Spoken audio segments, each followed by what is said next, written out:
Le réveil en douce.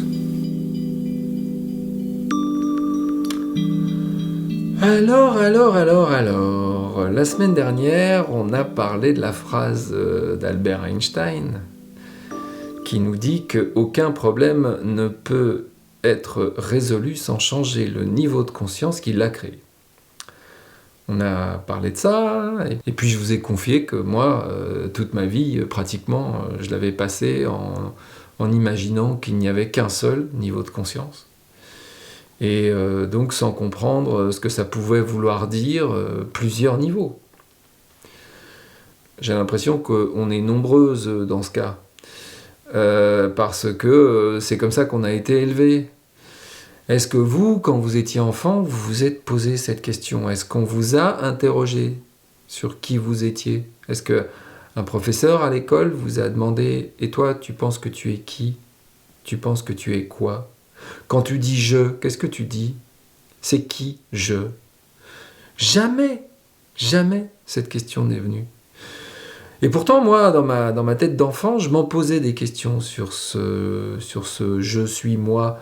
Vous savez, le niveau de conscience Pierre Dac, je suis moi, je viens de chez moi et j'y retourne. Ça m'interrogeait quand j'étais enfant et je me demandais pourquoi j'étais moi. C'est-à-dire que j'avais moi aussi intégré le fait que moi c'était une donnée, c'était un truc que j'avais reçu. Ça se questionnait pas. La seule chose que je me demandais, c'est pourquoi j'étais moi. Pourquoi j'avais cette tête-là, ce corps-là, ces yeux-là, pourquoi j'étais l'enfant de ces parents-là, pourquoi j'étais né en 1960 en France et pas en Chine en 1512. Et c'est une question qui me préoccupait beaucoup, mais à laquelle évidemment j'ai jamais trouvé la moindre réponse. Et puis j'étais dans un milieu qui était quand même assez marqué par la religion, et l'idée du moi était très importante parce que le moi c'était la chose qu'on avait et qu'il fallait améliorer parce que ça n'allait pas. Le moi, c'était le truc qui n'allait pas. C'est-à-dire que moi, tel que j'étais, c'était pas assez. Il fallait que je sois plus, mieux. Il fallait que je... Et en fait, c'était ça, le but de la vie, c'était de s'améliorer. C'était de devenir meilleur que ce qu'on était au départ, qui n'était pas terrible. Et donc, le catéchisme, les sacrements, ça servait à tout ça, quoi. Et puis les bonnes résolutions, et puis la confession, parce que quand j'étais enfant, on allait se confesser auprès du curé pour dire tous les péchés qu'on avait commis.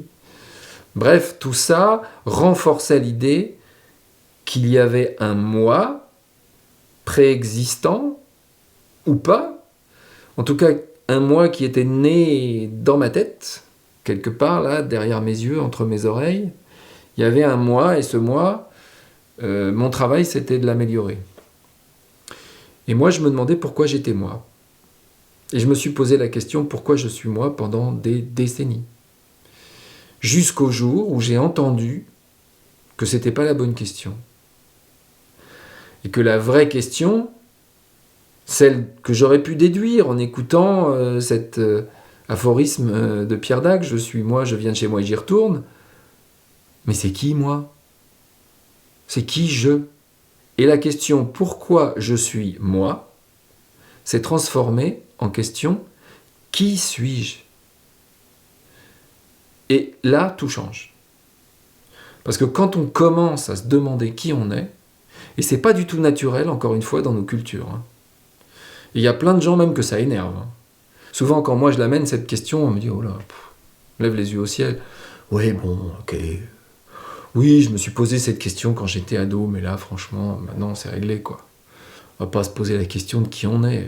C'est évident, je suis moi. Bon, regarde, voilà, toi, tu es toi, moi, je suis moi. Et puis c'est tout, puis c'est comme ça.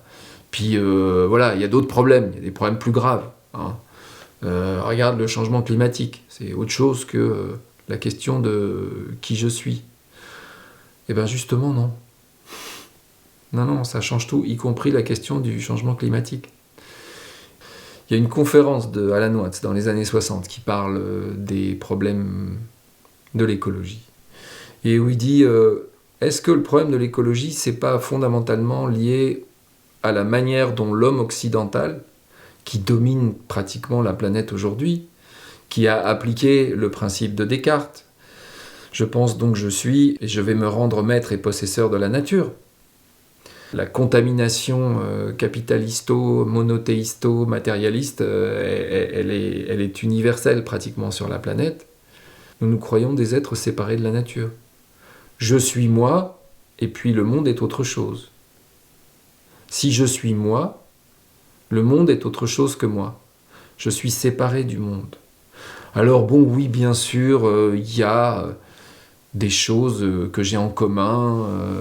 J'ai bien lu Darwin, je sais que je suis descendant des animaux, etc., etc. Et on a vécu dans cette idéologie-là en Occident depuis des siècles. Et ben, on voit le résultat. Est-ce que c'est pas exactement là qu'il y a eu un malentendu? Et est-ce que c'est pas exactement là qu'il faudrait chercher une solution en changeant de niveau de conscience? C'est ce que raconte David Foster Wallace, l'écrivain américain, dans sa fameuse conférence qui a fait le tour de YouTube et qui date de 2005, je crois. Et il racontait cette histoire avec des poissons. Peut-être vous la connaissez. Il y a deux jeunes poissons qui sont en train de discuter, et puis ils croisent, venant dans le sens inverse, un vieux poisson qui les salue et qui leur dit « Salut les jeunes, l'eau est bonne ?»